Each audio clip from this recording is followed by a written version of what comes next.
দর্শক আসসালামু আলাইকুম। কেমন একটা কথা আলোচনা করতে হইতেছি।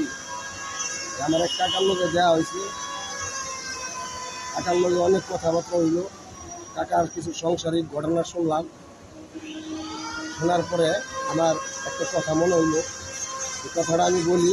ভাই কথার ঠিক করতে পরে দিতেছি। ফুবু মা, ফুবু চাষি জেডি, খালা মা, সবার একই তো মন। ছোটবেলা শুনছি, তাই এই নিয়ে আমার একটা কথা আছে যে ফুবু চাষি জেডি মা খালা সবার একই তো মন ভালা।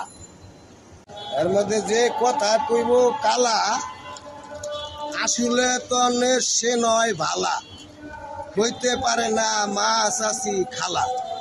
ভাই এটা হইলো আমার টিকটক, আমি এটা করলাম কি লেগা হলো। আমার একটা চাচা 3টা পোলা মায়া থুয়া সংসারটা থুয়া তার বউরা আরেকজনের লয়ে গেছে গা। ভাই ও মা, মাগো তোমার পেটে আমার জন্ম, 10 মাস 10 দিন মা পেটে রাখছো। এই 10 মাস 10 দিন পেটে রেখে এই সন্তানকে ফেলাইতে তুমি আমার বাপ থুয়া আমার থুয়া আরেকবার লয়ে গেলে গা। এটা তো কেমনে মা, তুমি আমার পেটে রাখছো, তুমি যদি আমার আপন করে না নো, এই সংসারে এই জগতে আর কি আপন করে নিবে।